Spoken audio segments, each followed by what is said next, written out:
I hope that you are all well, staying safe, and taking extra precautions as our circumstances within this pandemic are quickly changing.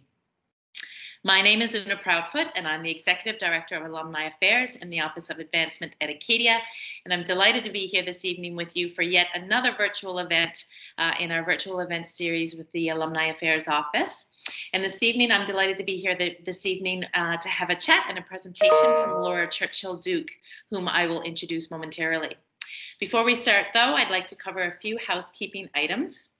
As I mentioned, as folks were starting to join, please mute your microphones. I believe everybody is muted now. There's a lot of background noise that we're often not aware of.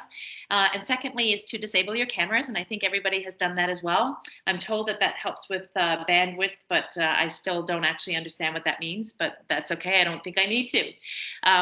It's a blustery day, as I said, in Wolfville, so hoping that our internet will cooperate with us throughout the hour. We will end at exactly 7 o'clock. We like to respect everybody's time. So the one thing that, of course, we'd like to be able to do in these sessions is to allow for questions of our presenters. So Laura will do a presentation first, and then at the end of the presentation, we'll entertain some questions. You can do that one of two ways. You can wait until the end of the presentation and either raise hand function or simply unmute and say that you have a question, or you can write your questions in the chat function during the presentation. And once we get to the end of the presentation, I'll entertain the questions that have been written in the chat function. So for those of you who are new to Microsoft Teams, the chat function is launched within your browser. By clicking at the top of your screen, you'll see a little text box. It looks like what used to look like in the cartoons when we were younger and reading comic strips. If you click that icon, it will open the chat function on your right-hand side, and that's where I'll keep an eye out, as I say, for questions. So last point before I introduce our speaker is we've entered all of your names into a draw, and we have selected a first place person to receive a mail out from the alumni office as thanks for joining us in our virtual event series. We have listed, or rather we've drawn 3 names just in case folks aren't on the line. If they're not on the line, then we will go to the next name and we'll mail something out to you in terms of Acadia alumni swag. So join me in welcoming our guest speaker this evening, Laura Churchill Duke, who you will see on your screen, who graduated from Acadia with a Bachelor of Arts and Honors in Psychology in 1998 and later received an advanced diploma in Public Relations from NSCC. She's currently a freelance journalist for Saltwire, writing community stories from across Atlantic Canada. She's also a regular writer for our Alumni Bulletin.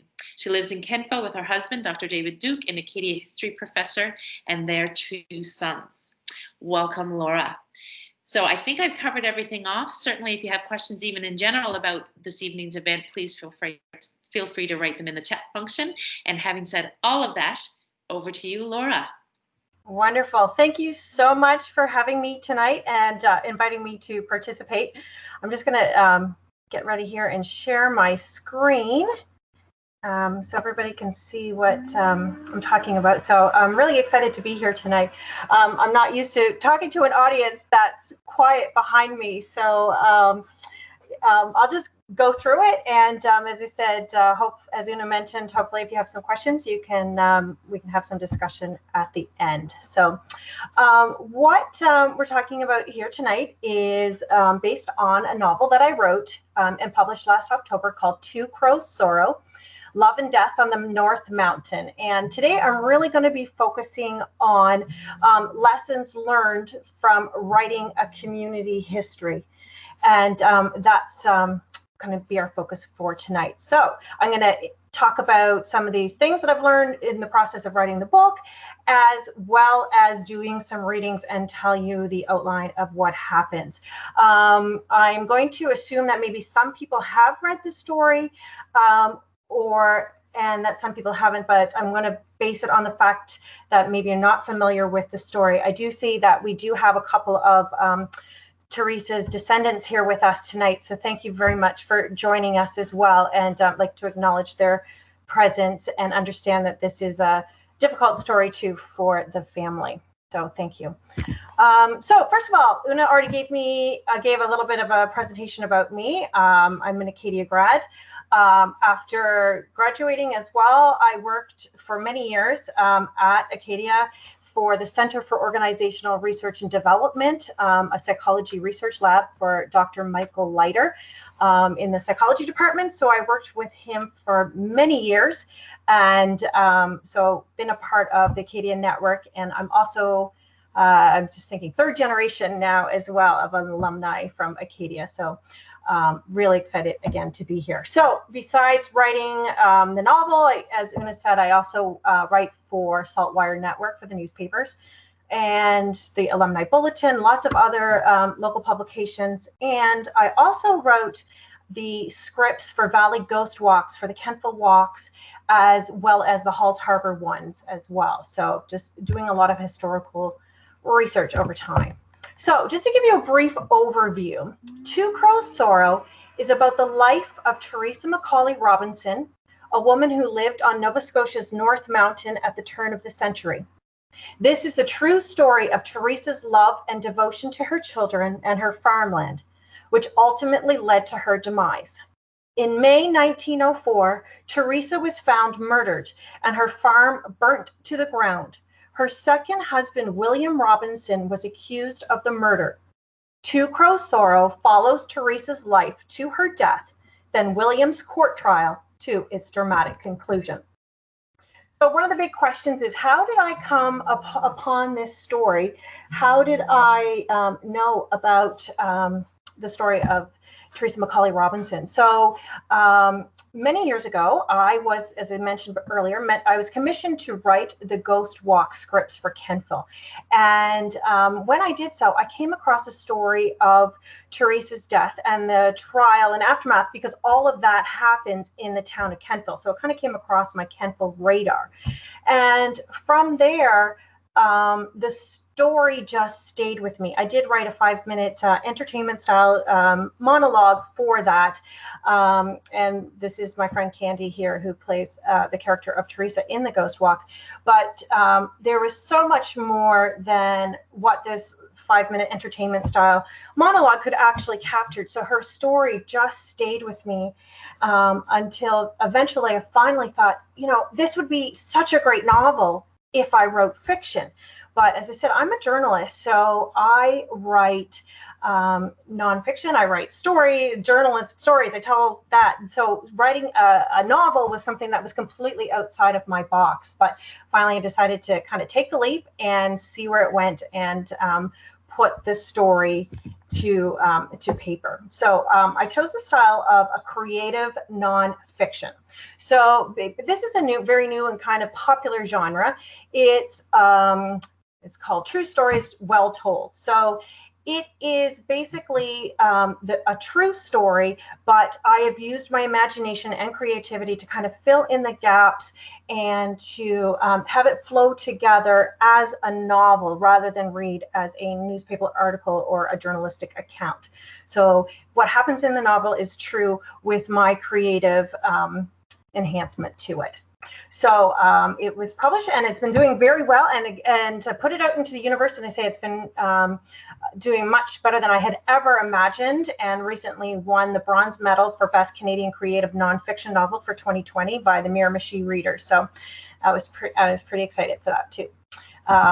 So what I really want to talk about is the research process, because Acadia played a large part in this research process. So I spent a lot of time in the archives before even writing, just researching the story. The Kentville Archives, Halifax City Archive, the provincial archives there, and Acadia Archives, and the National Archives of Ottawa.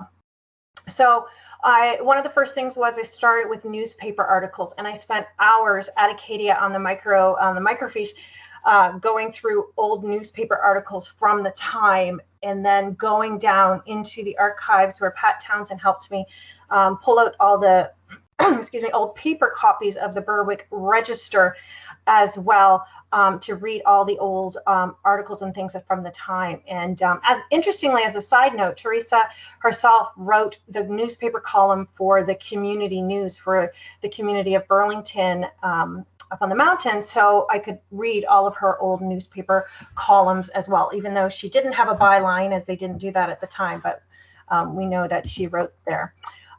Read lots of community resources and community books about the area, just to find out the history of the people and the community.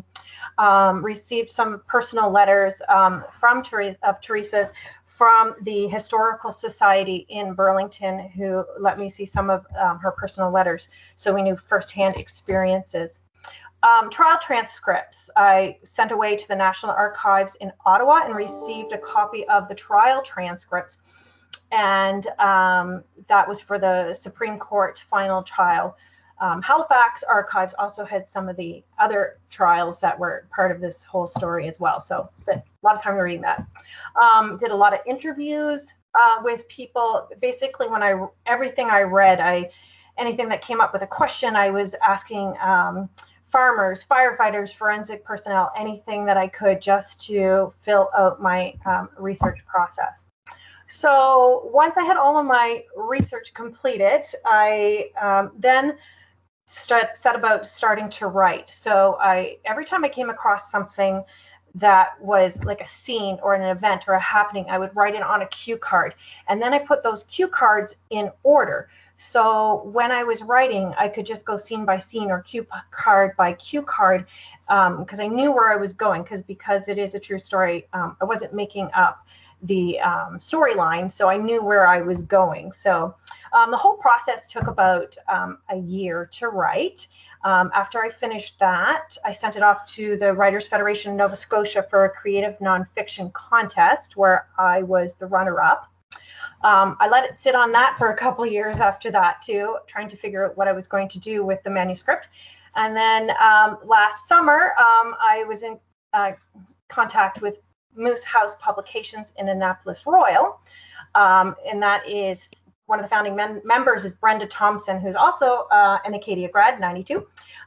She was the Moose House published the book, and that was last October, and that was over a year ago. And I guess I say the rest is history, and it's been going over really well, and it's really exciting to see. So what I thought I would do is just start by giving an overview of the story by reading one of the opening scenes. And this happens in May 1892. So this is kind of setting the scene of what is about to happen in the novel or in the story. The community envied Theresa, having so much freedom at home, which many of them did not with their strict Baptist husbands. Not only could Theresa read and write, she even wrote the column of community news in the newspaper. The small stipend that went with the job, meager as it was, gave Theresa some financial independence. William always supported her, often bringing home tidbits of news for her from his travels around the village. Theresa couldn't imagine a happier life. But then William got sick. "Theresa," he would call from the sick bed upstairs. "Make sure Eustace and Frank cut those posts to repair the fence." "Yes, dear." "Make sure Lottie helps pick out the stones from the back field." "Yes, dear." "And get that Jim Robinson up here again to help with the plowing of the field. It's almost time for planting." "Yes, dear." As she agreed to each shouted direction, Theresa rhythmically dipped her scrub brush in and out of the wash bucket. She was on her hands and knees, looking down at the bare, unpainted wooden plank floor. Trying to keep it clean seemed like a pointless task. As a bead of sweat dripped down the end of her nose and landed in one of the cracks between the floorboards, she saw how they were completely worn down from the years of being trampled on by the feet of 8 children. Only the knots in the boards resisted, forming rough hummocks in the floor that one could almost trip over if not paying attention. How many things had happened on those floors? How much time had passed since she'd married William all those years ago, when she was only 18? Her firstborn, William, named for his father, was already 25, and Ethel was about to be married. "Ma!" shouted Lottie from the doorway. "Ma, Jim Robinson is here to see you and Pa, and he's brought someone with him. Ma!" Lottie, short for Charlotte, never outgrew her willful ways. She was still strong and stubborn as she had been as a young child. Theresa wiped her brow with the back of her wrist and stood while drying her hands on her apron. She looked out the window and she could see her neighbor Jim coming across the field with a younger man who could only be his brother. "Thanks, Lottie. Now, be a good girl and go tell your pa that we have company. Do it quietly as he's resting." While Lottie scurried up the stairs to fetch her father, Theresa opened the door to greet Jim and the stranger with him. She extended a hand to welcome them, embarrassed that her hair was a mess and her face was probably red from exertion. "Jim, William was just saying that it was time to plow that field if he can do it this week." "Yes, ma'am, no trouble at all. Mrs. McAuley, may I introduce my younger brother, William Robinson?" "Pleased to meet you, Mr. Robinson. Another William." "That will be easy enough to remember." This William was a big man, tall and sturdy, and he towered over his brother Jim. "The pleasure is all mine indeed, Mrs. McAuley," he said with a smile. When he shook her hand, the grip was firm, and she couldn't help but wonder if he had held it a bit longer than custom should allow. "Now, I believe we have some business to conduct with your husband, Mrs. McAuley, about that deed to the farm."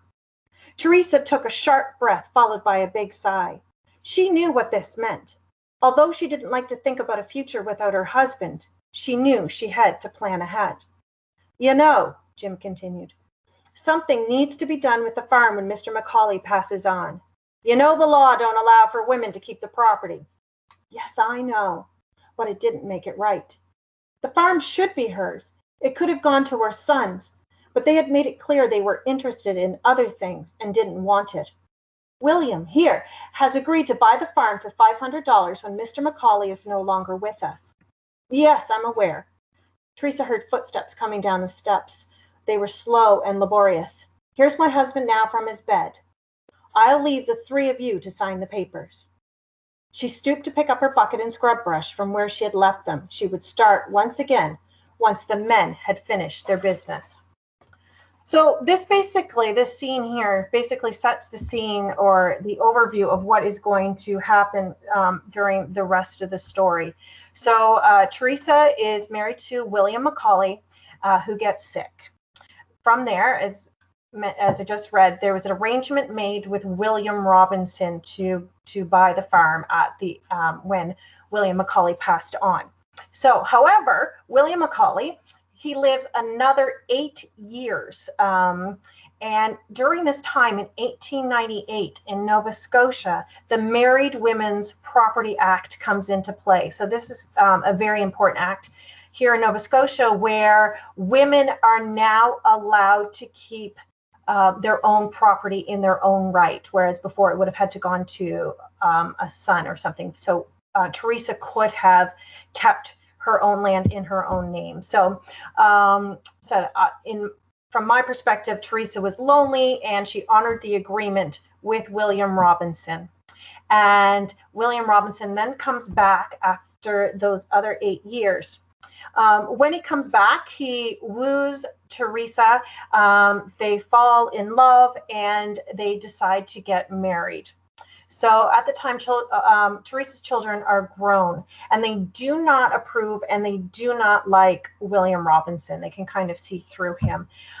So a lot of tension then grows between Theresa's grown children and her new husband, William Robinson.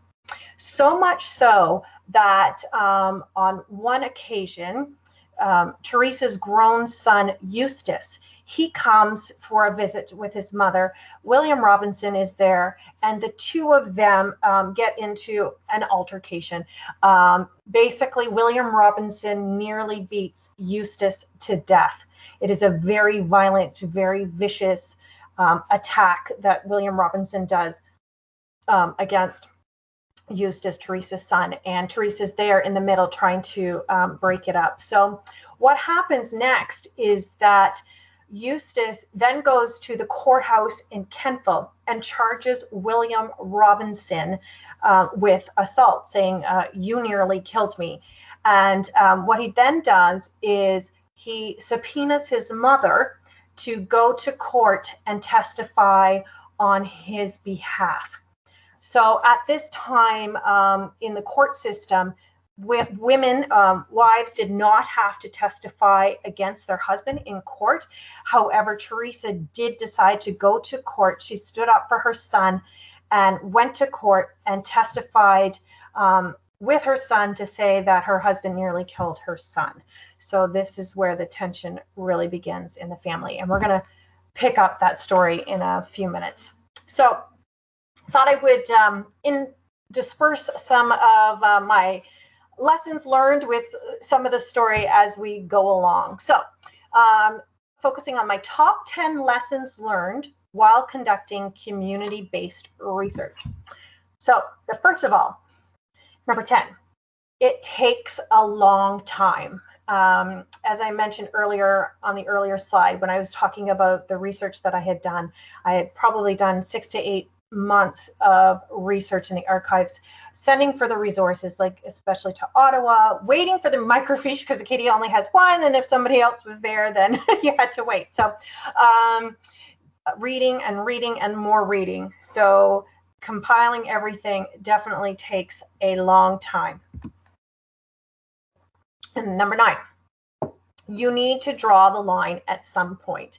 And this is something my husband always says to his students when they're writing a thesis or a big project. You just need to draw the line and start writing. You just have to get to a point where you say, enough is enough, I have enough, and go with that. There's always something more to know. There's always something else to learn. You'll never be finished. So just at some point, draw the line and just start writing.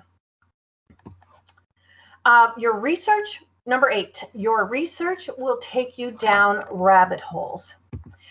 This was actually probably one of my favorite parts, were these rabbit holes. So I would read something in the newspaper or read a description in the trial transcripts, and it made me want to learn more about that particular issue.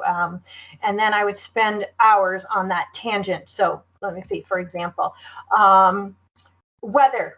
Historic weather reports. Weather plays a big part. It was a farm, so of course farmers were very concerned about what the weather was and how that would affect the crops. So a lot of Theresa's letters would go into the weather, and so I was able to get from Environment Canada the weather reports from 1904 and cross-reference to what they were talking about. So I spent a lot of time looking at old weather reports. This was a fun one too. Expressions and swearing in the 1900s. How did people swear in the 1900s, and what expressions did they use? That was a lot of fun to try to figure out, so that the expressions and things I used in the book would be authentic. Farming practices. It was based on a farm, so they talk about haying and bone ash and making soap. So anytime one of these references was brought up, so I spent, I know, a whole day just researching how did they used to make soap. Not really relevant maybe for the writing of the book, but it was very interesting, these rabbit holes. Another one was in the trial transcript. There was mention that somebody wore a Mother Hubbard nightgown. And this was something, again, I had no idea what it was. So I spent some time looking at undergarments from the time, and that is a Mother Hubbard nightgown. I did not know that. So as I say, it's a lot of fun to go down these rabbit holes. So I'm going to pick up the story again. So where we were was Theresa was going to go to Kentville to court to testify against her husband. So because their farm on the North Mountain in Burlington, that's kind of on the mountain above Berwick area, because it was so far by horse and buggy from that community down to Kentville, what they did was they stopped halfway and they changed their horses. So they stopped halfway in there at the morning, changed the horses, and then they stopped halfway on the way home as well to change back their horses. And they changed the horses at the Stedman's house.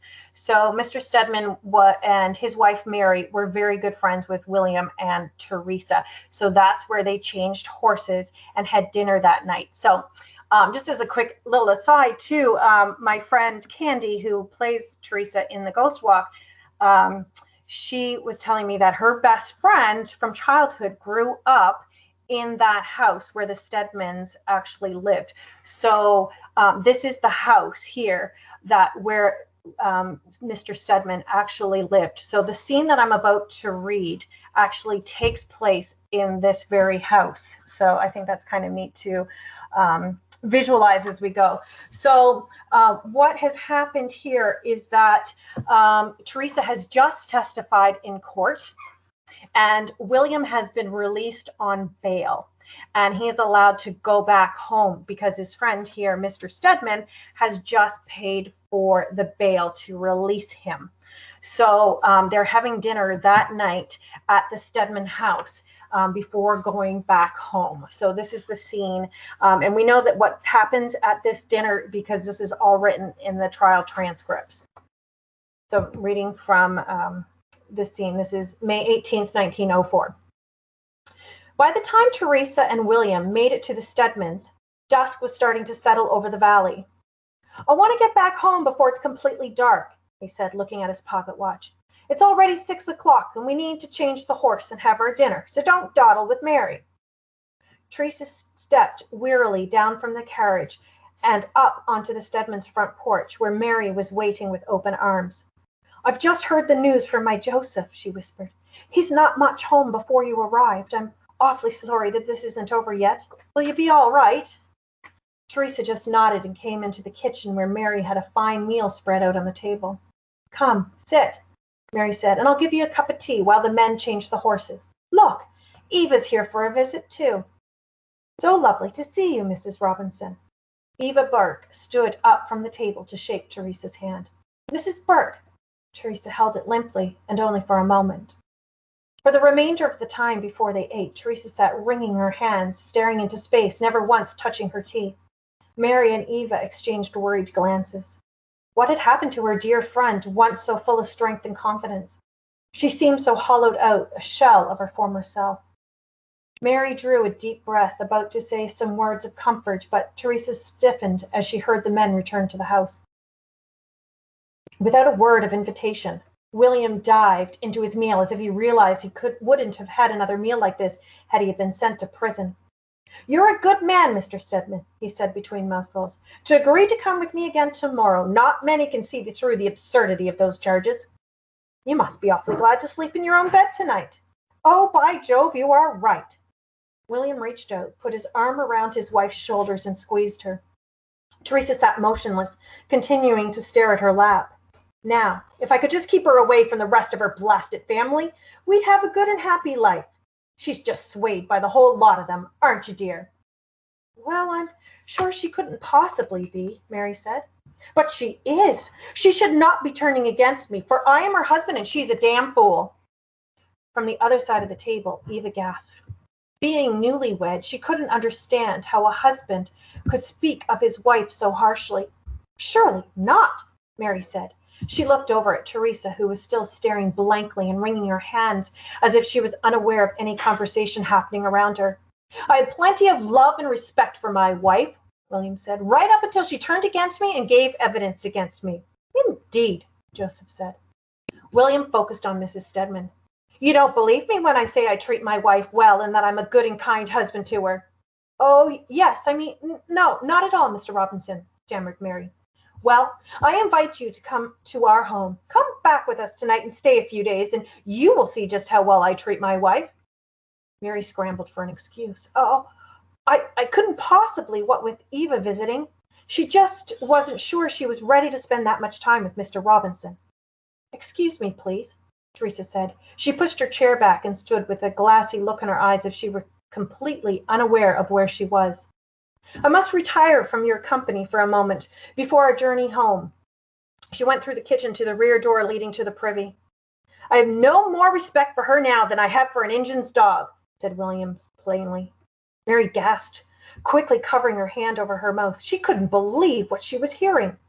William stood, pushing his chair back so hard it scraped against the wooden floor.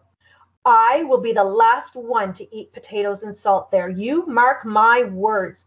Before I leave the North Mountain, I will leave a memorial there that they will remember Bill Robinson by. So it's a week after that incident, after they've gone back home, that Theresa is found murdered and her house is burnt to the ground. I say I know this story inside and out so intimately, and every time it still gives me the shivers just thinking about that. So her farm was burnt to the ground. Her mutilated body was found amongst the debris. William Robinson's body was not. Robinson was later arrested for murder. And so the rest of the novel is the dramatic trial and its aftermath. So that's kind of like the overview of the entire story. So going back to some of the lessons learned from doing all this. Number 7, people will think you are crazy when you're interviewing the experts. So as I mentioned, I asked a lot of people a lot of questions. How were jury members selected in 1904? What does a burning body smell like? Because I wanted to have those kind of descriptions. How long do ashes stay hot after a house burns down? A lot of farming practices. Did farmers really feed chopped up rabbits to their chickens? And how long does it take for a cow to digest a meal? So those last 2 questions are really important for the forensics at the time when they were trying to figure out possible murder weapons and the timeline for what time the house fire actually happened. So I asked a lot of people a lot of different questions to call upon their expertise. So number 6, old handwriting is difficult to read. So this image is actually the handwriting of William Robinson. It is a letter that he wrote to the powers that be in the United States to kind of appeal for justice and mercy and help following his trial after he was sentenced. And it's probably hard to read on this, but there are a lot of spelling mistakes and kind of phonetic spelling. Although it looks beautiful, it's very hard to read because of the old font style and of course because of the spelling. So made it hard to read. Another part that makes it hard to read too. So this is May 13, 1904. And this is a letter, you can see at the very bottom that it is signed by Theresa Robinson herself. And this is a letter that was in the archives in Halifax. And it was part of the trial transcripts there. And it says that at the time, leading up to the trial, with Eustace's assault case, Theresa was kept a prisoner in her house by William Robinson, and she wasn't sure if she was going to be able to get to court. But she was able to sneak this letter out and send it to the court. So this is actually her handwriting talking about being afraid and being a prisoner in her own house. So you can see it's very faded, hard to read as well. It was written in the pencil. So it just is another example of the old writing. Number 5, no one wants to know the backstory but you. So as I mentioned earlier, I spent a lot of time going down a lot of rabbit holes on different aspects of the research of farm life and juries and trials and everything like that. Another thing that I did is in the book, there are actually many court cases. There's inquests, there's preliminary trials, then there's the actual Supreme Court trial, and each one of those had a different jury. So what I did was I researched every single one of the jury members on every one of the trials to find out who they were. I found their genealogy, I found their background and where they lived and what they did. And I just found it really interesting to know who these people were. So, and I incorporated all of this research into my draft. And then when one of my friends was reading one of the early first drafts, that was one of the very first things that she cut from the entire manuscript, were all these excessive details. She said, it's really interesting, but it's not useful to the story. It doesn't help move the story along. So ended up cutting all of that from the novel, all this research that I had done. However, anytime that I've been doing some community talks, sometimes I'll do the deleted scenes and talk about some of the characters. So, for example, this is one of my favorite characters in the book, and his name is Dr. Murch, and he was the coroner, and he lived in Berwick. So there's some really interesting facts that I found about him. So he went to medical school in the States along with his brother.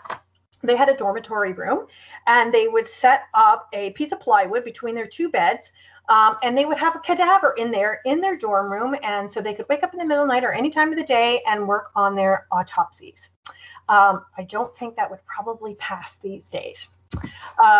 He was said to have performed the first successful cesarean section in Nova Scotia. And one day, while he was out for a walk, he bent down to strike a match to light his pipe, and a bicycle came along and hit him in the rear and knocked him over, and he had to have a steel plate put in his head. He later died of cancer. So again, I find this really interesting, but none of that made it into the novel, but we do know it. Number 4, details can be hard to find or are in conflict. So I had a lot of conflicting information, especially about William Robinson. Although he was originally from the Valley and his brother lived there, could really find nothing about the family. He had 2 dates for him for when he was born. One was 1845, one was 1856, and you look in various locations and both dates are used. So eventually, I went with the later date of 1856 because Pat Townsend in the Acadia Archives was able to find the marriage certificate between William and Theresa, and that was what was written on that. So I kind of made the assumption and went on that date. He also claims that he was in the military in the United States. I could find no records whatsoever, not for lack of trying. Not saying that he wasn't or that they're not there, but could not find them. And of course, with the court transcripts, testimonies of witnesses are often in conflict with each other. So trying to figure out what is the truth and what actually happened, and that's nothing new for what happens today as well, of course. So you just have to kind of make assumptions and go with your best case scenario, what seems to make the most sense. Number 3, everyone has an opinion and construct your own theory. So again, this piggybacks on what I was just saying as well. I basically had to trust my own instinct to try to figure out and piece together in my mind based on what I feel happened based on my research. And again, because it is a creative nonfiction, I had a little bit more leeway to kind of play with those facts and try to figure out what may have happened and play more up to my conception of what happened. And of course, when you ask people to read your manuscripts, the more people who read it, the more opinions you will often hear. So had a couple of people say, to change the format, how it's written, or invent a character. Some people had suggested that I should have invented a character who was there for everything and could report everything that happened in the whole novel. But coming from a journalistic point of view, I wasn't comfortable making up such a large detail like that. I really wanted to try to stick to the facts and the truth and the details that I did know, rather than kind of creating it completely into a fictionalized story. So I decided, as I said earlier, just to kind of construct my own theory based on my research, and decided to stick with that and tell that story. Number 2, the Valley is full of colloquialisms. That's a hard word to say. So this, the first one is an expression. I think a lot of people here listening are from Nova Scotia, and it's called the Boston States. So my grandmother always talked about her brothers and sisters going down to the Boston States. So I had a few editors who were not from around here who kept trying to take that out and just put in Boston. I'm like, no, you have to leave it. That's what our expression was. We call it the Boston States. And the second word that caused a lot of confusion was the word vault. And I did not realize that this word was so confusing. Every year, my friend and I, we hike out to the site of the McAuley farm on the anniversary of Theresa's death to make a pilgrimage in her honor. And while I was out there with a friend, I kept saying, okay, the vault is up here, the vault is over here, the vault is here. And she grew up in Saskatchewan. And eventually she turned to me and said, what are you talking about? What is a vault? And my sister-in-law, who is from Ireland, she was also reading a copy of the book, and all she could do was picture this great big bank, a bank vault in the middle of the woods, and she just couldn't understand. So I actually Googled the word vault, and I could find no definition of what we here in the valley, or at least this area, call a vault. So to me, a vault is a ravine with very steep sides, like almost in the shape of a V. And near the house, the McAuley farm, there is a vault, a very steep ravine. I was with somebody from East Hants or West Hants, and they called it a gulch. So that's another word too. But I did not realize that that was a local expression, is a vault. So first and foremost, too, number one, be respectful, but you will never make everybody happy. So when I was doing my research, everything that I found was over 100 years old. So according to any copyright or publication rights, anything like that, anything over 50 years old, according to archival, is open record, it's open access, it's open publication, they're public records after 50 years. So because we're well surpassed the 50 years, everything that I was using was public record and therefore available to use. It's, as I said, because it is a true story, family members, community members are still living. And so it is a difficult story for many people as well. So, which is why in the book too, I have a disclaimer just to say, you know, any mistakes are mine. This is my theory, and it's all built out about. My intention is to help people to keep Theresa's memory alive about this amazingly strong woman that I felt her story needed to be told. I've heard from many people who are relatives that have said that they just have really appreciated learning more about the story and helping to keep her memory alive. So it's been a very positive experience as well for the most part. So in the end, as I said before, to thine own self be true. It was a story that I really felt passionate about, really wanted to share with others, and I really wanted to be able to keep Theresa's memory alive. And that's what I hoped I have done and accomplished. So, and this is a picture of Theresa from her first wedding there with, or we believe it's from her first wedding with William McAuley when she was a young woman.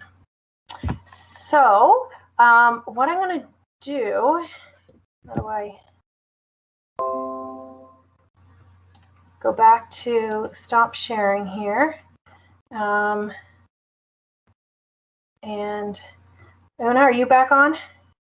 I am here. Okay, so if anybody has any questions or some discussion, and absolutely. Thank you for the presentation. Take a breath, take a drink of water. And just to recap for folks who are on the line, please feel free to write any questions in the chat function. True to my usual self, I have questions, so I'm going to ask a couple just to get going. I do see somebody is typing right now, so we'll wait for that question to come in. But in the meantime, and I sort of was writing as you were talking, Laura, and I guess one of the questions that several of my points come back to is what you just finished with when you said that you felt so passionately about telling the story.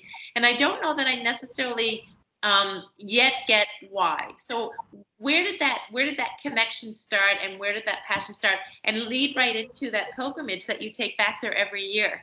So tell us a little bit about that if you can. Sure. Yeah, absolutely.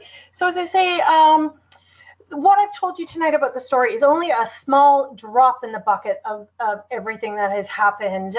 There are so many more layers of the story, more court cases, illegitimate children, and journalists with some unethical procedures. And anyway, there's just so many more things to tell. And when I first came upon it, as I said, Theresa just struck me as such a strong woman, and she did whatever she could to fight for not only for her farm but for her children, standing up for her children however she could, no matter if she herself was put at risk. And to me, I think that strong family loyalty is just what made me so much appreciate her. Also, the issues that are in the book are still so relevant today as they were back then. So much of it is about domestic abuse and women's rights. And so many times I get into this conversation with people. It's like, are we better off now today than we were back then? So like that scene where I read where she went home with William following the trial, would that have happened today? Are we there's still so much domestic violence, but how much better are we off today? And I think it's just that how her story is still relevant today is another piece of it, why it just fascinates me so much, just these key issues. And then the pilgrimage, yes. So the farmland where the McAuley farm was donated by a descendant, I think it was in '99, late '90s anyway, to the Nova Scotia Nature Trust. And so that is now preserved, protected land called the Aylesford Mountain Nature Trust. And so, yeah, we go hiking there at least once a year, and you can go out, and the stone foundation of the house is still there. You can still see some of the fields that had been cleared previously. Her apple trees are there. Not much else is left though. But it's one of those places you have to know where you're going in order to get there. So was it just an additional question on the connection? Did you feel any connection when you discovered that she would write newspaper articles herself? I loved that fact, and it was just really neat to be able to go into the newspaper and read what she had written. She was a beautiful writer, very lots of description about the farms and who was visiting whom. I love that type of community journalism anyway. So yeah, it was really fun. It's interesting because you referenced several times going down rabbit holes, but it sounds like you were Alice in Wonderland down there and you were really enjoying yourself. I loved it. You're absolutely right. That's great. So we have a question from Leanna. She says, did you find that some people didn't want to discuss this story? And if so, what type of people were they and how did you handle that? Yeah, that's great. So one of the things that okay, so there's kind of two pieces to that. One of the big things that I found that, well, first of all, because we're talking about 116 years ago, my math's not great. So we're talking 116 years ago. There is nobody alive with living memory of this situation. One of the big things that I found from talking to a couple of people who live in the community today was that the subject matter really became taboo. So the Robinson family was ostracized for having this happen, this murderer in their family. But it's also been mentioned to me too that the McAuley family may have been ostracized a bit as well because they had somebody in their family who was murdered. So because of this, back in 1904, it just was not a topic that people talked about.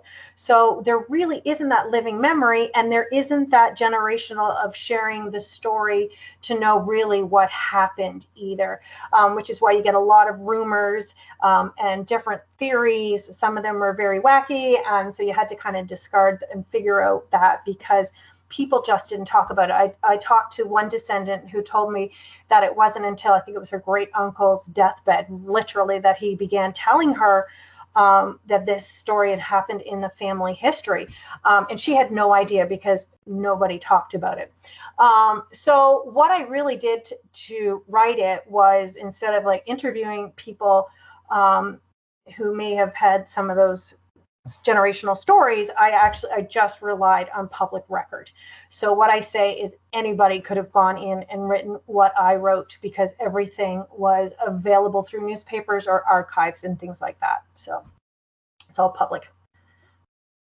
Hope that answers it.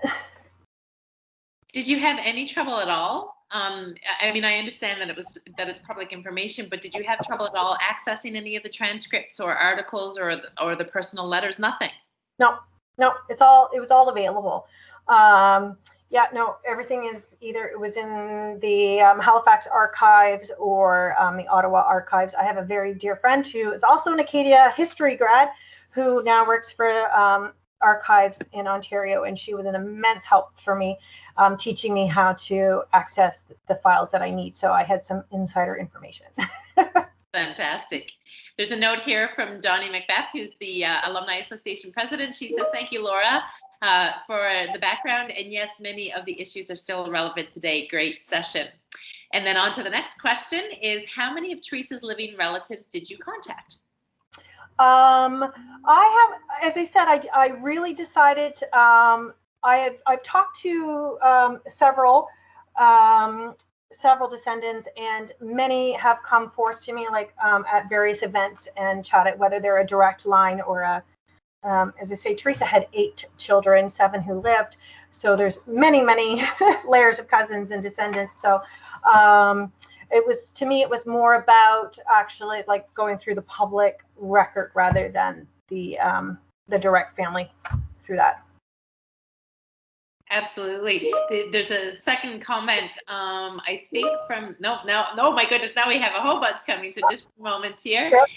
So when you wrote that people were jealous of Theresa, was that based on information, or is that an observation based on court transcripts, or was that creative license? And did the issue of people being jealous of her have an impact on her outcome? Oh, at the very beginning.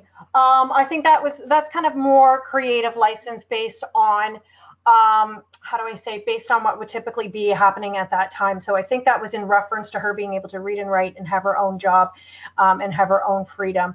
Because that was something that was absolutely not standard for the time, where women would have had a job like that on the side, or been able to read and write. And she took great management in that farm. She ran that farm, especially when her husband had been so sick. I think she was definitely ahead of her time and ahead of a lot of the other women. So I think along those same lines, a next question is, did you dig into Theresa's backstory? And then this is from Jennifer Bishop, by the way, and she says her mother educated her kids. That's awesome. Yeah, I know she came from a very strong line of women as well, where her mother was also a very strong woman as well. So I think, to me, it was all in her genes. And I did have a big section about Theresa's mother in the book too, but that also got cut just as a side piece that wasn't moving the story forward. But yeah, I think the whole family and that whole line of women are very much should be admired. So you've just hit on another question that I had. How did you feel as a writer when the recommendations were made to cut pieces or chunks of pieces that you put so much time and effort in writing and researching and that type of thing? I mean, what does that feel like as a writer to sort of be told it doesn't really move the story? Well, there's a great book by Stephen King, and it's called On Writing. And one of his big pieces of advice for writers is kill your darlings, meaning cut out the pieces that are the most powerful to you, because they're probably not advancing the story and you're just holding on to them because you like them so much. So I was okay with it. It was one of my best friends who had made the suggestions, and I knew she was right. But as I said, I didn't feel like it was for naught, because when I had researched each one of the jury members. So a lot of the jury members came from Berwick, for example. So when I did a talk in Berwick, I got to call it all my cut scenes, and I talked about all the characters who were from Berwick, and got to share that with those community members who would know those names. And so that was really fun. And another part that I find really fun too is that I'll hear from a lot of people in the community.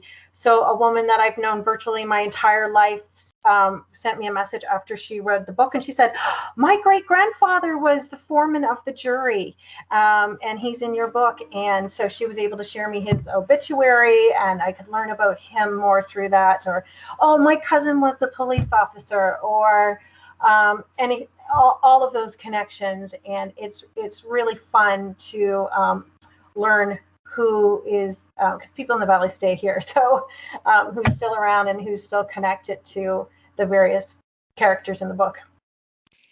So a question from Melanie Coleman that is an add-on to the piece about pieces being cut. She says, what was the most difficult part to cut from the final version of the book? Was there something you really had your heart set on including, but for whatever reason were unable to, either at an editor's advice or otherwise? That's a great question. I don't know if there's anything really that I was overly upset about losing, because I knew that all that information, that background information on all the jury members had to go. I would have liked to cut the stuff about Theresa's mother just to kind of give it more of a background that way too. But there's nothing that I was completely heartbroken out. It was, and when I say things were cut, I don't mean vast amounts either. So it's pretty true to what I wrote. And Melanie Coleman says she's also interested in hearing a bit about your writing process. For example, did you have a daily word goal? Yeah, so that's a great question. I had my girlfriend, Jen. She was my word goal. Every day she would ask me, did you write today? Did you write today? Did you write today? She was so great at saying, you got to make time, you got to make time, you got to make time. So what I actually did is, instead of a word goal, I did a time goal. I set my online timer on the computer for 30 minutes. I turned off the bings and the whistles from all like Facebook and email and things like that. I turned all of that off, set the timer for 30 minutes, and I sat down and in a focus block, I just wrote. And then my girlfriend Jen would make sure I did my 30 minutes a day. And then I would find myself so immersed that I kept resetting the 30-minute clock. But yeah, for me, it was more like going cue card by cue card and scene by scene in those 30-minute chunks, because I was trying to fit it in amongst everything else that I was doing and writing and kids and life and family. So yeah. all those things that get in the way. Yeah, exactly. So a question from Liz. She says, what kind of information was in Theresa's mother's backstory? I'm just trying to remember, because it's not complete. She was married to a man, and then he went, and she had, I think, maybe 2 girls, and I can't quite remember the exact details. She had some kids. She was married to a man, then he went off to sea, and he drowned at sea. And so then Theresa's mother was left again alone with some children to raise on her own. And then she met and married a second man, and that is when Theresa comes into play. They lived right on the Fundy shore. That house is still standing on Shore Road as well. So her mother, I know, was very strong that she had to orchestrate getting her husband's body back. I think she had to have it collected from Digby and get it back to the Fundy Shore, like the Berwick Harborville type area. All of that herself, and raising her children on her own before she remarried. So just strong. going by loose memory. So it's interesting because you've got several people on the line here who seem to be quite well versed in a lot of their history as well. So interesting for you to be able to have a look through the comments when we're done the session. So we're at 6:59, and I think I skipped over a question from Jocelyn, who says, how long did it take for your book to be edited and then published at Moose House? Oh, that's a great question. It was really fast. So I think I contacted them in July and sent them the manuscript. They wrote me back in about a half an hour and saying, we want to publish. They're fairly new, so they were excited to have a big project come on.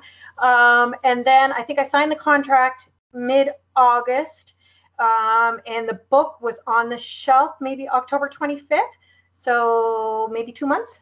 So it was really fast. It was a lot. It was very intense, editing, sending things back and forth, getting it all right. We're still making a few, tweaks to the editing. There's always a typo you find, but it was a very quick process. So a couple of questions that are still listing here. We are going to wrap up at 7, as I said, which it's 7 now, but a couple of them have to do with access to the book. You've done a great job of enticing those of us on the line who maybe haven't read it yet to think about reading it. Great time of the season to suggest a book for a Christmas gift. We've got somebody asking if they can get their copy signed by you. That's from Nancy, who is in the office here, so we can make that connection, I'm sure. But also asking about, during COVID times, how it's being promoted. So I guess the long answer, or the long question rather, is yeah, let us know how we get it. I'll put a little plug in for everyone on the line. We're not meant to be traveling right now, so buy local. Great opportunity to buy a story from a local author about a local story. So yeah, please let us know how we would go about doing that. Yeah, they're in all the local bookstores, definitely in the Valley area. Chisholm's in Kentville are huge supporters, as so are Coles in New Minas. They have them all. They're in other places. Stores around the province. There's a list on my website as well. The book is available online, Chapters, Indigo, Amazon is all available there. Or I also have copies which I have been signing or making a dedication to, signing them for somebody if you want to have them as a personalized present as well. I live in Kentville, so people can contact me directly and can get them directly from me too. That is fantastic. You're sounding like Santa's little helper there. So that's wonderful as we head into this holiday season. So listen, Laura, thank you so much for sharing your time with us this evening. And what an interesting presentation, interesting book. You've got lots of comments, as I say, in the side chat. So please feel free to have a look because they'll sit there in the chat function, of course. And just a quick shout out to our winner of the prize draw this evening is Margaret Christensen. So if you're still on the line, Margaret, you are the winner of our prize package that we'll have in the mail to you, and hopefully that'll arrive in time for the holiday season.